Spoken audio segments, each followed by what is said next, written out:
The world unfairly rewards people who are like really good at like the exceptional, right? Like you're the best in the world, but it's really, really difficult to be the best at any one thing. And when I think about things I've done before FP&A, so I did games, and then I did a mobile company, and I went to Sandbox exclusively because I've dealt with mostly software, I've done a marketplace most of my life, but how many people with my background will have ever had experience of constructing and operating retail stores? And that is a thing that led to Runway and FP&A. And so finding the Venn diagram of different things such that you can be the best in the world something is like really valuable.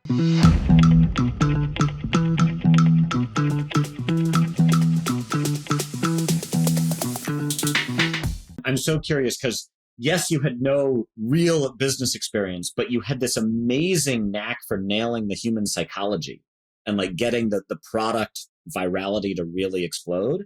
Do you know where that came from? Like how did you so understand that so well? I don't know. I've always had this penchant for thinking from first principles, from first principles, and being a little contrarian. And so when I thought I like to think about problems in terms of things that don't change. And so, I mean, one of the original inspirations for Friends for Sale was not only the Facebook theory, but I remember I was with a rich friend in Las Vegas, and we were in a line for a nightclub, and he bought a table, and I was looking at the line. And I was like trying to figure out what was going on. And I realized something, which is that, okay, basically, if you're a rich dude, you're buying a table and you don't have to wait in line. Or if you're 12 attractive women, you don't have to wait in line. I'm like, okay, so that's probably not a thing that's going to change. There's something biological about that. How do you reflect that in the economics and the systems of this game I'm making?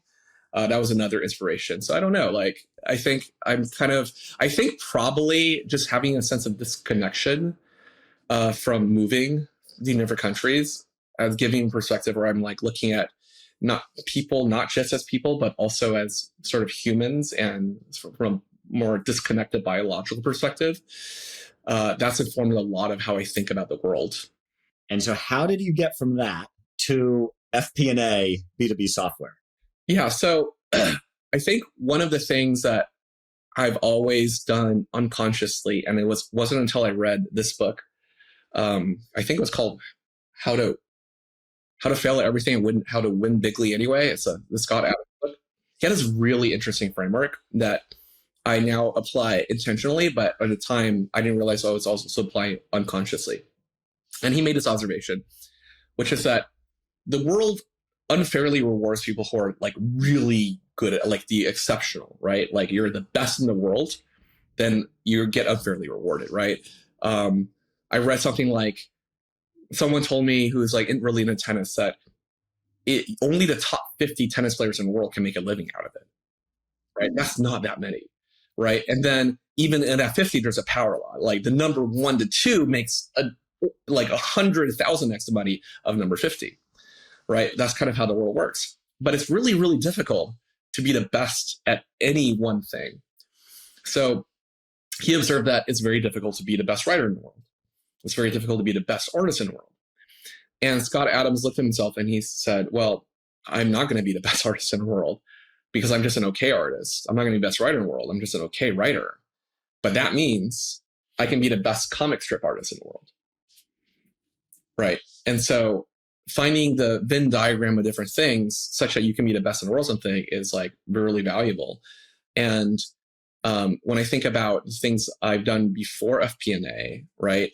So I did games, and then I did a mobile company, and then that was acquired by Postmates, which was a Adams marketplace delivery company in the physical world. And I chose Postmates because I thought it was interesting.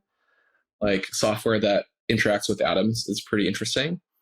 And I went to Sandbox explicitly because I don't know what I'm going to do with this, but I've dealt with mostly software. I've done a marketplace most of my life, but how many people with my background will have ever had experience of constructing and operating retail stores? I just thought that would be interesting, and operate Hong Kong and VR, a bunch of different things.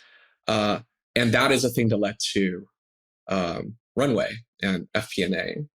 And with FP&A, I thought that's a problem that I experienced at Sandbox when I was operating.